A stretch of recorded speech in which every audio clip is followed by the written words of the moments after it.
सभी भक्तों का स्वागत है आज की वैष्णव सदाचार क्लास में। पहला मंगलाचरण करते हैं। ओम अज्ञानतिमिरान्धस्य ज्ञानञ्जनशलाकया चक्षुरुन्मीलितं येन तस्मै श्रीगुरुवे नमः। श्रीचैतन्यमनोभीष्टं स्थापितं येन भूतले स्वयं रूपः कदा मह्यं ददाति स्वपदान्तिकं।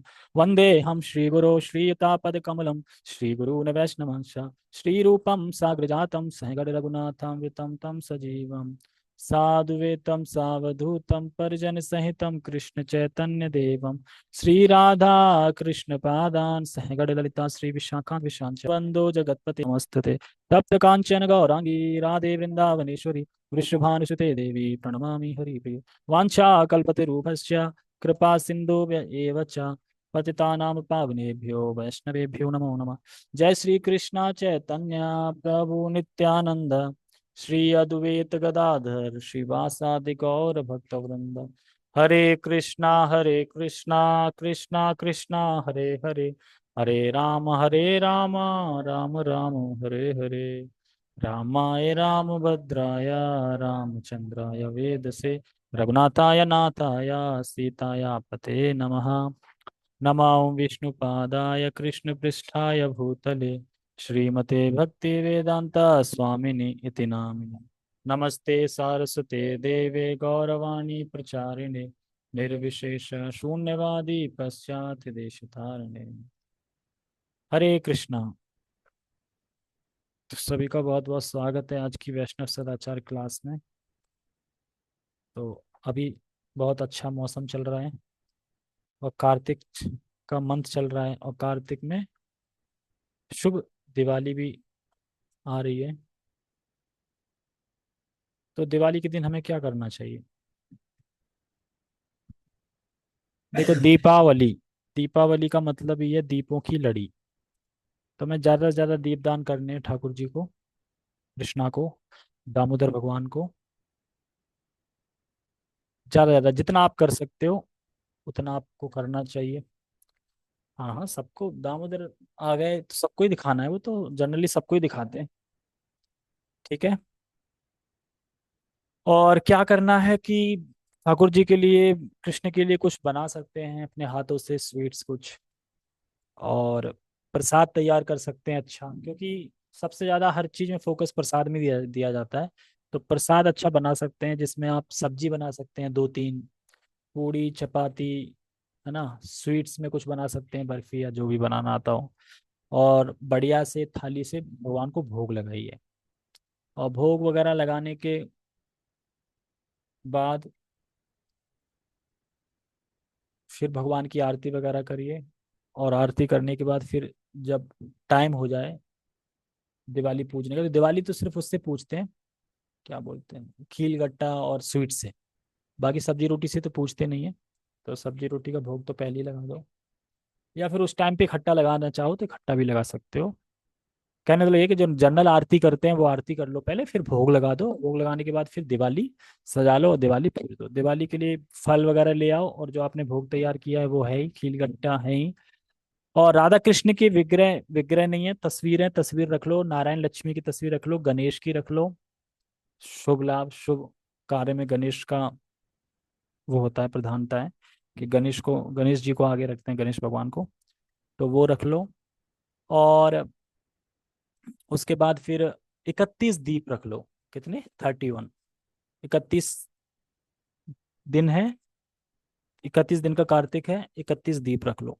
31 दीप रख लो। एक बड़ा दीपक रखो, बड़ा मैन दीपक, यज्ञ दीपक जो होता है। और जो हम आहुति वगैरह देते हैं ना, यज्ञ वगैरह, जैसे कंडा उबला वगैरह होता है ना, उस पे घी से होने चाहिए। और दीपक सिर्फ घी या तिल के तेल से रखें, सरसों का तेल नहीं यूज करते। और क्या है, और इसके बाद आप आरती गा सकते हैं, जैसे कि दामोदर अष्टकम पूरा गा सकते हैं, गोपी गीत गा सकते हैं। ये सब चीजें गा सकते हैं, थोड़ा कीर्तन कर सकते हैं, ये सब चीजें। और बाकी आठवें स्कंद, आठवें स्कंद में दिवाली की कुछ लीलाएं हैं, वो पढ़ सकते हैं। आठवें स्कंद में 8वां अध्याय 6 नंबर श्लोक है या कुछ है, मैं ग्रुप में डाल दूंगा, वो भागवतम से पढ़ सकते हैं। तो यही सब चीजें ख्याल रखना है। ज़्यादा ज़्यादा ये है कि भगवान का अल्टर एकदम साफ होना चाहिए, एकदम क्लीन, ऐसा नहीं कि खील गट्टे से पूरा गंदा पड़ा है अल्टर। एकदम बढ़िया साफ सुथरा एकदम क्लीन होना चाहिए, मंदिर मार्जन होना चाहिए।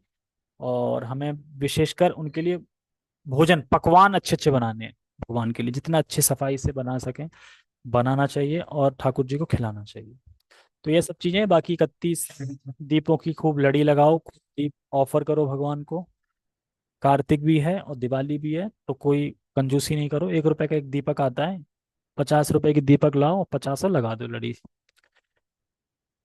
और डिफरेंट डिफरेंट जगह पे रख दो दीपक, जहां जहां रखते हैं बाहर रख दो, गेट पे, और जहां जहां चीजें हैं जैसे कि जहाँ पे ग्रंथ वगैरह रखे रहते हैं वहां रख दो, जहाँ पे भगवान का कोई हरि नाम लिखा है वहां रख दो। तो प्रकाश दिखना चाहिए उनको इस तरीके से। ठीक है, तो ये सब चीजें थोड़ी सी नॉलेज थी। अब हम आगे बढ़ते हैं।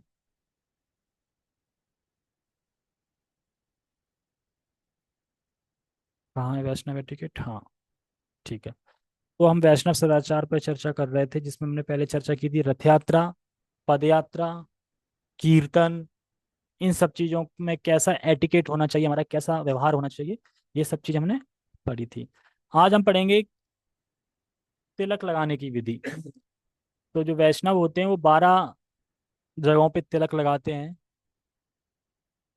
तो 12 जगह कौन कौन सी हैं वो सब बताया जाएगा इसमें। तो प्रयास करना चाहिए, जो तिलक लगा सकते हैं उन्हें लगाना चाहिए तिलक। और तिलक लगाते समय तिलक का मंत्र भी होता है, तो मंत्र भी हमें साथ में उच्चारण करना होता है।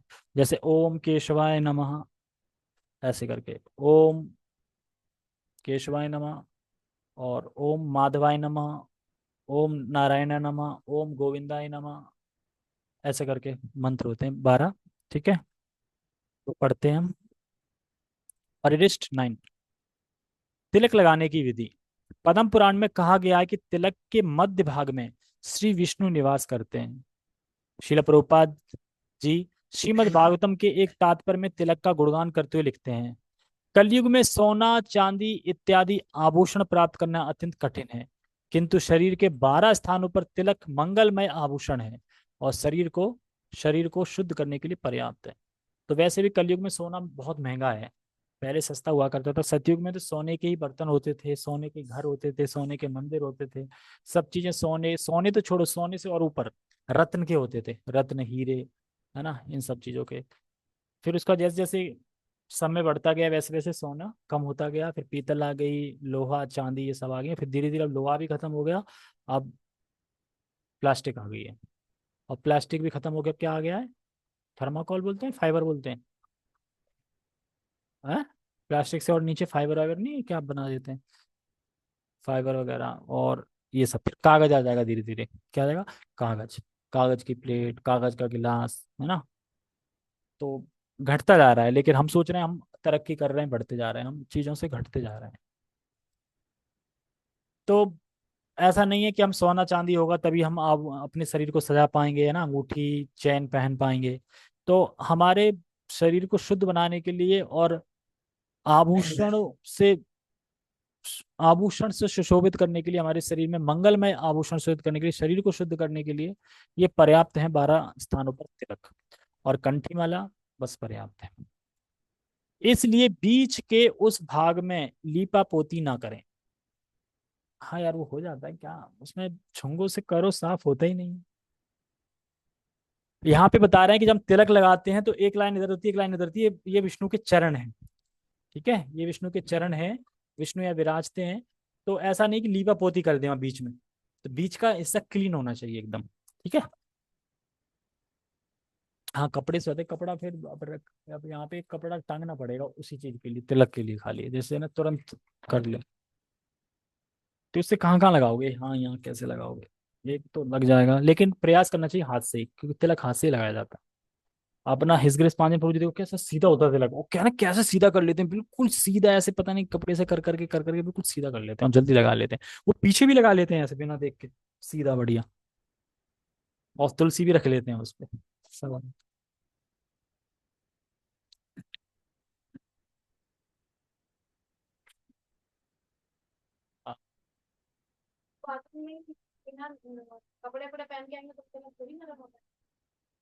ये तो माता जी से पूछना कैसे लगाते हैं। कपड़ों के अंदर पता नहीं है, मुझे नहीं पता, माता जी से ही पूछना कि कैसे लगाते होंगे तिलक, कोई ना कोई विधि तो होगी तिलक लगाने, लेकिन तिलक माता जी लगाती हैं 12 स्थानों पे, इतना पता है मुझे। हाँ। हाँ तो पूछ लेना, जब भी आप क्लास जाओ तो पूछ लेना माता जी से कैसे तिलक लगाते हैं। बाकी इसमें हमारे प्रभु जी का लिखा है इसमें, ठीक है, तो वो हम पढ़ते हैं। इसलिए बीच के उस भाग में लोपापीता ना करें, लोपापीति ना करें, बीच का भाग वही है, जैसे यहाँ से करते हैं तो बीच में जो खाली होता है उस चीज की बोल रहे हैं। तिलक के बाएं भाग में ब्रह्मा जी एवं दाएं भाग में सदा शिव का निवास होता है, इसलिए तिलक से सुशोभित शरीर को भगवान श्री विष्णु का मंदिर माना जाता है। तो तिलक के इस भाग में तिलक कहाँ है इसमें, श्री विष्णु का। हाँ, बाएं भाग में ब्रह्मा जी होते हैं, बाएं मतलब इस भाग में, ठीक है, और सीधे हाथ में सदाशिव, ठीक है, तो इसीलिए इनको वो माना जाता है। नाक के ऊपर केवल 3/4 भाग पर ही तिलक यानी तुलसी का चिन्ह लगाना चाहिए। तो नाक के ऊपर केवल 3/4, अब 3/4 कितना होता है, जैसे नाक मान लो इतनी है तो इसकी 3/4 कर दो, तो यहाँ तक नहीं लगाना है पूरा नाक पे, मतलब यहाँ तक रहेगा ना 3/4, उस हिसाब से बता रहा है। तो नाक के ऊपर केवल 3/4 भाग पर ही तिलक यानी तुलसी का चिन्ह लगाना चाहिए। तिलक के बीच के खाली स्थान दोनों भौहों से लेकर कपाल पर बालों तक होनी चाहिए। नाक के ऊपर का तिलक एवं कपाल का तिलक एक दूसरे से मिला होना चाहिए। अच्छा, यहाँ से ऐसे, यहाँ से ऐसे मिला होना चाहिए, और ये ऊपर तक जहां तक बाल है ना वहां तक होना चाहिए। स्नान के पश्चात निम्नलिखित योग मंत्र का उच्चारण करते हुए शरीर के 12 स्थानों पर तिलक लगाएं। तो 12 स्थान कौन कौन से हैं, ये मंत्र है पहले। ललाटे केशवम ध्यानेन नायर नारायणम अथोधरे वक्षस्थले माधवम तु गोविंदम कंडकूप के विष्णु चा दक्षिणे कुक्षो बाहु चा मधुसूदनम त्रिविक्रम कंधरे तु वामनम पाव वामनम वाम पार्श्वके श्रीधरम वाम बाहो तु ऋषिकेशम तु कंधरे पृष्ठे च पद्मनाभम च कष्ट्यामम दामोदरम निषेध। ठीक है, तो पहला तिलक है मस्तक पर, और हम बोलते हैं उसको ओम केशवाय नमः। जब मस्तक पर तिलक लगाते हैं तो क्या बोलते हैं, ओम केशवाय नमः। दूसरा है नाभि के पास, नाभि के पास है, यानी पेट से नीचे नाभि के पास, और उसमें बोलते हैं हम ओम नारायण नमः। हाँ, तिलक सेम टू सेम, सेम सारे सेम तिलक। फिर है छाती पर, छाती पर लगाएंगे, फिर क्या बोले, ओम माधवाय नमः। फिर है कंठ पर, यानी यहाँ कंठ पर यहाँ, तो यहाँ क्या बोलेंगे, ओम गोविंदाय नमः। फिर पेट पर दाहिनी ओर, यानी इधर यहाँ पे सीधे वाले हाथ पे, तो इसको बोलेंगे ओम वैष्णवे नमः। फिर दाहिने हाथ के बाहां पर, यानी यहाँ, यहाँ पर इसे बोलेंगे ओम मधुसूदनाय नमः। फिर बाएं के पास दाहिने कंधे पर, फिर यहाँ कंधे पर, इसको बोलेंगे ओम त्रिविक्रमाय नमः। फिर पेट पर बाईं ओर, फिर इस साइड पेट पर बाईं ओर, इसको बोले ओम वामनाय नमः। फिर वैसे ही सेम टू सेम चलेगा बाएं हाथ की बाएं पर, यहाँ पे इसको बोलेंगे ओम श्रीधराय नमः। बाएं हाथ के कंधे के पास, यानी यहाँ, इसको बोलेंगे ओम ऋषिकेशाय नमः। पीठ पर सिर के पास, तो पीठ पर यहाँ सिर के पास, इसको बोलेंगे ओम पद्मनाभाय नमः। और फिर कमर पर, यहाँ यहाँ कमर पर, इसको बोलेंगे ओम दामोदराय नमः। तो ये 11 हो गए ना, 12 हो गए पूरे, ये तो हो गया ना। देखो, एक, 1 2 3 4 5 6 7 8 9 10 11 12, और बाकी जो बचा होता है ना तिलक कुछ, वो यहाँ पे चोटी पे, यहाँ पे चोटी पे मतलब यहाँ जहाँ पे आपकी चोटियाँ है ना, वहां लगा लेते हैं ऐसे, कुछ बच जाता है, जैसे हाथ में कुछ ना कुछ लगा रहता है ना, तो उसको यहाँ लगा लेते हैं। वो यहीं पे लगा लेते हैं, पूछ जाता है, फिर धो सकते हैं बाद में। ठीक है, तो कितने तिलक हो गए, 12 तिलक प्लस एक चुटिया का, ठीक है, तो 13 हो गए, लेकिन 12 ही मुख्य बताए गए हैं। अंत में हाथ धोने के बाद बचे हुए पानी को शिखा के ऊपरी भाग पर ओम वासुदेवाय नमः के उच्चारण के साथ लगाएं। तो ये 13वां भी बता दिया है। ठीक है, तो सबको तिलक का पता चल गया। ओके, हम आगे बढ़ते हैं। परिशिष्ट 2, पहला परिशिष्ट कौन था, देखो ये प्रेम ध्वनि है, प्रेम ध्वनि मतलब जब भी हम कीर्तन करते हैं और कीर्तन के बाद जब कीर्तन समाप्त होता है, फिर आरती कर रहे हैं तो आरती के बाद जब आरती समाप्त होती है तो कुछ प्रेम ध्वनि बोली जाती है, और वो वरिष्ठ वैष्णव बोलते हैं। तो क्या बोला जाता है तो वो हम पढ़ेंगे। कीर्तन की समाप्ति पर एक वरिष्ठ भक्त यह प्रार्थना बोलते हैं तथा उपस्थिति सभी भक्त वृंद दंडवत करते हुए प्रत्येक वाक्य के बाद जय का घोष करते हैं। तो सब दंडवत गिर जाते हैं, कोई पंचांग, कोई साष्टांग, अष्टांग प्रणाम, साष्टांग प्रणाम, और कोई और नहीं मिल पा रहा है तो ऐसे झुक जाते हैं, है ना। और एक वरिष्ठ भक्त बोलते हैं, और हमें पीछे जय जय जय जय का घोष करना होता है। तो सभी को निम्नलिखित क्रम का पालन करने का प्रयत्न करना चाहिए। तो पहला क्या है? जय ओम विष्णुपाद परम हंस परिव्राजकाचार्य अष्टोत्तर श्री श्रीमद अभय चरणारविंद भक्ति वेदांत स्वामी महाराज शिल प्रभुपाद की जय। अर्थात आचार्य ओम विष्णुपाद अष्टोत्तर त्रिदंडी गोस्वामी काटदोवी अभय चरणारविंद भक्ति वेदांत स्वामी शिल प्रभुपाद की जय हो, जिन्होंने भगवान श्री कृष्ण की महिमा का प्रचार करते हुए संपूर्ण पृथ्वी का भ्रमण किया और जो सन्यास के परम स्तर पर स्थित हैं। तो उसका हिंदी बता दिया है, ठीक है। दूसरा है इस्कॉन बीबीटी संस्थापकाचार्य शिल प्रभुपाद की जय। तीसरा है जय ओम विष्णुपाद परमहंस परिव्राजकाचार्य अष्टोत्तर श्री श्रीमद कृष्ण कृपा श्री मूर्ति भक्ति सिद्धांत सरस्वती ठाकुर श्रील प्रभुपाद की जय। अनंत कोटि वैष्णव वृंद की जय। नामाचार्य शील हरिदास ठाकुर की। श्री रूप सनातन भट्ट रघुनाथ श्री जीव गोपाल भट्ट दास रघुनाथ सठ गोस्वामी प्रभुगण की जय। प्रेम से कहो श्री कृष्ण चैतन्य प्रभु नित्यानंद श्री अद्वैत गदाधर शिवासादि गौर भक्तवृंद की जय। श्री श्री राधा कृष्ण गोप गोपीनाथ श्याम कुंड राधा कुंड गिरि गोवर्धन की जय। श्री वृंदावन धाम की, श्री नवदीप धाम की, पुरुषोत्तम क्षेत्र श्री जगन्नाथपुरी धाम की, गंगा देवी की, यमुना देवी की, श्रीमती तुलसी महारानी की, श्रीमती भक्ति देवी की, हरिनाम संकीर्तन की, समवेत भक्त वृंद की, गौर प्रेमानंदे, हरि हरि बोल। All glories to assemble devotees, all glories to assemble devotee, all glories to assemble devotees. Hare Krishna 3 बार, ठीक है। फिर बोलते हैं all glories to Shri Guru and Gaurang, अर्थात श्री गुरु एंड गौरांग की जय हो, हरि हरि बोल। बोलते हैं ना all glories to Shri Shri and Gaurang, तो बोलते हरि हरि बोल। इसके बाद सभी लोग मन में गुरु प्रणाम मंत्र तथा शिला प्रभुपाद प्रणति मंत्र बोलें। तो यानी जिन्होंने दीक्षा ले ली वो अपने गुरु का मंत्र बोलेंगे, फिर शिला प्रभुपाद का, जिन्होंने दीक्षा नहीं ली है वो सीधा शिला प्रभुपाद जी का मंत्र बोलेंगे इसके बाद, और फिर खड़े होंगे। टिप्पणी, इन प्रेम ध्वनियों को भक्त स्वेच्छा पूर्वक बोल सकते हैं। तो वो तो है ना, डाल रखा है टेलीग्राम, वहीं से ले लो। परिरिष्ठ 3, इसमें भोग हमने बना लिया भगवान के लिए, अर्पित कैसे करना है भोग को, कैसे ऑफर करें भगवान को। तो भगवान देखो कभी भी कोई चीज डायरेक्ट स्वीकार नहीं करते, गुरु के थ्रू करते हैं। तो पहले हमें गुरु को देनी होती है, गुरु अपने गुरु को देते हैं, वो अपने गुरु को देते हैं, वो अपने गुरु को देते हैं, फिर ऐसे ऐसे करके ये पहुंच जाती है ललिता सखी पे, ललिता विशाखा इन पे, और ये फिर श्रीमती राधा रानी देते हैं, राधा रानी जब पास कर देती है तो फिर वो कृष्ण तक पहुंच जाती है। तो एक श्रृंखला है भोग पहुंचने की। तो हम पढ़ते हैं, भोग अर्पित करते समय बोली जाने वाली प्रार्थना। नैवेद्य के लिए बनाए गए सभी व्यंजन यानी नैवेद्य का खाना श्री विग्रह की थाली में सुचारू रूप से परोस दें। इसके पश्चात थाली मंदिर में भगवान के सम्मुख रखें। कहीं से आवाज आ रही? बाएं हाथ से घंटी बजाएं एवं प्रत्येक मंत्र का 3 बार उच्चारण करें। तो पहले श्री गुरु प्रणति करनी है, नमो विष्णु पादाय कृष्ण पृष्ठाय भूतले श्रीमते भक्ति वेदांत। तो ये हमारे लिए नहीं है, हमारी दीक्षा नहीं हुई, ये गुरु की प्रणति, मतलब गुरु के लिए। नमो विष्णु पादाय कृष्ण पृष्ठाय भूतले श्रीमते गोपाल कृष्ण गोस्वामी इति नामिने, आ जाएगा ना उनका, जो जिसके गुरु हैं उसका नाम आ जाएगा, ठीक है। ये 3 बार बोलना है।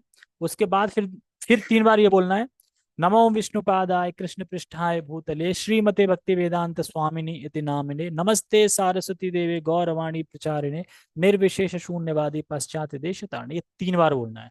यानी जिसने दीक्षा ले ली गुरु का मंत्र 3 बार, फिर ये 3 बार। फिर नेक्स्ट इसके बाद बोलना है, नमो महावदन्नाय कृष्ण प्रेम प्रदायते कृष्णाय कृष्ण चैतन्य नामने गौर तपसे नमा। ये भी 3 बार बोलना है। हे अत्यंत दयालु अवतार, आप स्वयं श्री कृष्ण हैं जो श्री चैतन्य महाप्रभु के रूप में अवतरित हुए हैं। श्रीमती राधा रानी का गौर वर्ण स्वीकार करके आप सभी को कृष्ण प्रेम बांट रहे हैं, हमारा विनम्र प्रणाम स्वीकार करें। तो ये मतलब है इसका। चौथा मंत्र है, नमो ब्रह्मांड देवाय गो ब्रह्मांड हिताय चा जगद्दिताय कृष्णाय गोविंदाय नमो नमः। नमो ब्रह्मांड, ठीक है, ये भी 3 बार करना है। हे प्रभु, आप गायों व ब्राह्मणों के शुभ चिंतक हो तथा आप संपूर्ण मानव समाज एवं जगत के शुभ चिंतक हो। फिर बोलना है, जय श्री कृष्ण चैतन्य प्रभु नित्यानंद श्री अद्वैत गदाधर शिवासादि गौर भक्त वृंदा। इसके बाद बोलना है, हरे कृष्णा कृष्णा कृष्णा हरे राम राम राम हरे हरे। नैवेद्य मंदिर में कुछ समय के लिए रखें, तत्पश्चात प्रणाम अर्पित करके उसे उठा लें। तो प्रणाम करके फिर उठा लेना है। तो भोग ऑफर करने का समझ में आ गया, ठीक है। अब भोग लग के उठा के ले आए तब खाना भी है। तो खाने का मंत्र भी होता है, ऐसा नहीं कि डायरेक्ट आके खा गए। तो खाने का भी मंत्र है, तो उसको भी पढ़ते हैं। क्या है खाने का मंत्र? प्रसाद प्रार्थना, यानी भगवत प्रसाद की स्तुति। जब भगवत प्रसाद भगवान ने खा लिया तो वो प्रसाद बन गया, भोग प्रसाद बन गया। अब उसको ऑफर कैसे करना है, तो उस चीज को, महाप्रसादे गोविंदे नमो ब्राह्मणे वैष्णवे स्वल्प पुण्यवतम राजन विश्वासुनेव जायते। ये बोलना है, हे राजन, जब तक कोई व्यक्ति भगवान को अर्पित किए गए प्रसाद तथा भगवान के पवित्र नाम वैष्णवों का आश्रय नहीं लेता, तब तक यद्यपि उसने कितने भी पुण्य कर्म क्यों न किए हों, गोविंद के प्रति उसकी श्रद्धा नहीं बढ़ सकती। शरीर विद्या जाल जड़िंद्रिया ताहे काल जीवे फैले विषय सागरे तार मध्य जीवाती लोभो में सुद्रुमति ताके जेता कठिन संसारे कृष्ण बड़ो दयामय करिवारो जीवा जय स्वप्रसाद अन्ना दे लो भाई सही अन्नामृत पाओ राधा कृष्णा गुण गाओ प्रेमे डाको चैतन्य निताई। इसका मतलब है, हे भाई, यह भौतिक शरीर अविद्या का जाल है और इंद्रिय जीव की शत्रु है, क्योंकि उन्होंने जीव को भौतिक इंद्रिय तृप्ति के सागर में फेंक दिया है। समस्त इंद्रियों में भी जीवा अत्यंत लालची और द्रुमती है, और इस जगत में इसे जीत पाना अत्यंत कठिन है। हे भाई, श्री कृष्ण अत्यंत दयालु हैं, केवल जीवा को नियंत्रित करने के लिए उन्होंने अपना प्रसाद हमें प्रदान किया है। आप कृपया श्री श्री राधा और श्री कृष्ण का गुणगान करते हुए इस प्रसाद को ग्रहण करो और प्रेम पूर्वक जोर से चैतन्यता ही पुकारो। ध्यान दें, एकादशी के दिन केवल पहले मंत्र का उच्चारण करें। ठीक है, एकादशी दिन होती है। पहला मंत्र कौन सा है? महाप्रसादे गोविंदे नमो ब्राह्मणे वैष्णवे स्वल्प पुण्यवतम राजन विश्वास नेव जायते। जय श्री कृष्ण चैतन्य, यहाँ से स्टार्ट कर दो सीधा फिर। अब है पंचतत्व मंत्र। पंचतत्व मंत्र तो वैसे सबको पता ही होगा, काफी बार पढ़ते सुनते हैं। हरे कृष्ण प्रभु जी, भोग लगाने का जो बताया था वो सेंड कर देना, मैं भूल जाती हूँ। फोटो, ठीक है, स्क्रीनशॉट लेके ना, है ये इसी की स्क्रीनशॉट लेके भेज दो, ले मैं दिखा देता हूँ दोबारा।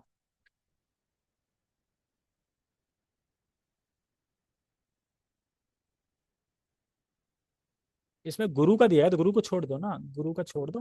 बाकी सीधा शिला प्रभुपाद से बोलना, ठीक है, आप जैसे कर सकते हो भेज देना, मैं तो, ठीक है। अब है परिशिष्ट 5, पंचतत्व मंत्र का महत्व। तो पंचतत्व का मंत्र का बहुत महत्व है। पंचतत्व मंत्र क्या है? जय श्री कृष्ण चैतन्य प्रभु नित्यानंद श्री अद्वैत गदाधर शिवासादि गौर भक्त वृंदा। श्री चैतन्य महाप्रभु सदैव अपने पूर्ण विस्तार यानी श्री नित्यानंद प्रभु, अपने अवतार यानी श्री अद्वैत प्रभु, अपनी अंतरंगा शक्ति यानी श्री गदाधर प्रभु तथा अपनी शक्ति श्रीवास प्रभु के संग में रहते हैं। वे इनके बीच पूर्ण पुरुषोत्तम भगवान के समान है। सभी को यह ध्यान रखना चाहिए कि श्री चैतन्य महाप्रभु सदैव इन तत्वों के साथ रहते हैं। इसलिए श्री चैतन्य महाप्रभु को किया गया प्रणाम तभी पूर्ण होता है जब हम संपूर्ण पंचतंत्र मंत्र बोलते हैं, यानी जय श्री कृष्ण चैतन्य प्रभु नित्यानंद श्री अद्वैत गदाधर शिवासादि गौर भक्तवृंद बोलते हैं। कृष्ण भावनामृत संघ में प्रचारक होने के कारण हम सर्वप्रथम इस पंचतत्व मंत्र का जाप करके श्री चैतन्य महाप्रभु की वंदना करते हैं। जब ये माला शुरू करते हैं तो पहले ये मंत्र बोलते हैं, हरे कृष्ण कृष्ण कृष्ण हरे हरे हरे राम राम राम हरे। इसके पश्चात ये बोलते हैं, का जप करते हैं। हरे कृष्ण महामंत्र का जप करते समय अपराध हो सकते हैं, परंतु पंच तत्व मंत्र का जप करते समय अपराधों की गणना नहीं होती है।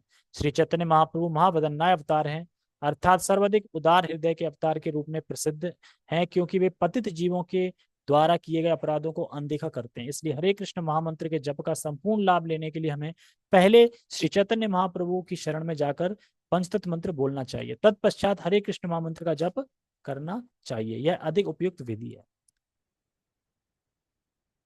ठीक है, अब अतिथि सेवा देख लेता हूँ कितना बड़ा है। ठीक है, अतिथि सेवा और पंचरात्रि विधि कुछ आएगा, वो हम कल पढ़ेंगे, ठीक है। ठीक है, जगत गुरु शिला प्रभुपाद की जय। दामोदर अष्टकम पढ़ते हैं फिर हम समाप्त करते हैं।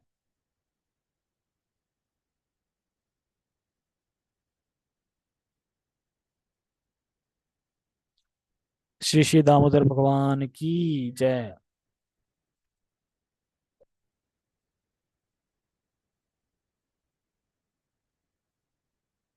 श्री श्री दामोदर अष्टकम की जय। कार्तिक मास की जय। नमामीश्वरं सच्चिदानन्दरूपं लसत्कुण्डलं गोकुले व्राजमानं यशोदाभियोलोकलाद्वमानं परामृष्टमत्यं ततो धृतिगोप्यम् रुदन्तं मुहुर्नेत्रं युग्मं रजन्तं कराम्भोजयुग्मेन शान्तकनेत्रम् मुहुश्वासकाम्पात्रे रेखाङ्ककण्ठा स्थिताग्रवदामोदरं भक्तिबद्धम् इति द्रक्सलीलाभिरानन्दकुण्डे स्वघोषं निमज्जन्तमख्यापयन्तम् तदीयेषितागेषु भक्तिर्जितत्वं पुनः प्रेमतस्तथावृत्ति वन्दे वरं देवमोक्षं न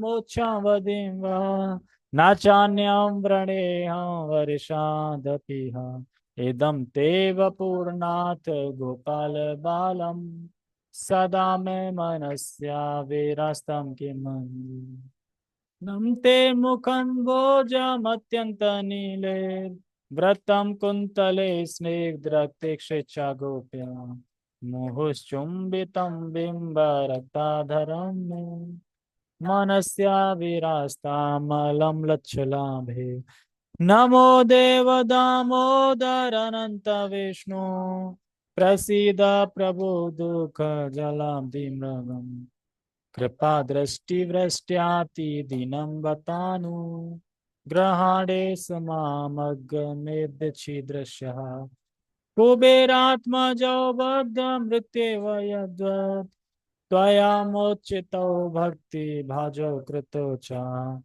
तथा प्रेम भक्ति में प्रयच्छा नामोचे ग्रहो में अस्ति दामोदरे हम नमस्ते अस्तु दाम्ने स्फुरदीप्ति दाम्ने त्वदीयोदरायाथा विश्वसधाम्ने नमो राधिकाय त्वदीया प्रियाय नमो राधिकाय त्वदीया प्रियाय नमोऽनंत लीलाय दिवाय तुभ्यं नमोऽनंत लीलाय दिवाय तुभ्यं हरे कृष्णा हरे कृष्णा कृष्णा कृष्णा हरे हरे हरे हरे राम राम राम हरे हरे। श्री श्री दामोदर भगवान की जय।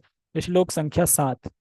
हे दामोदर, आपने उखल से बंधे हुए श्री विग्रह के द्वारा ही नल कुंवर एवं मणिग्रीव नामक कुबेर पुत्रों को जिस प्रकार विमुक्त कर दिया था, उसी प्रकार मुझे भी अपनी प्रेम भक्ति दे दीजिए, क्योंकि मेरा आग्रह तो आपकी इस प्रेम भक्ति में ही है, किंतु मोक्ष में नहीं है।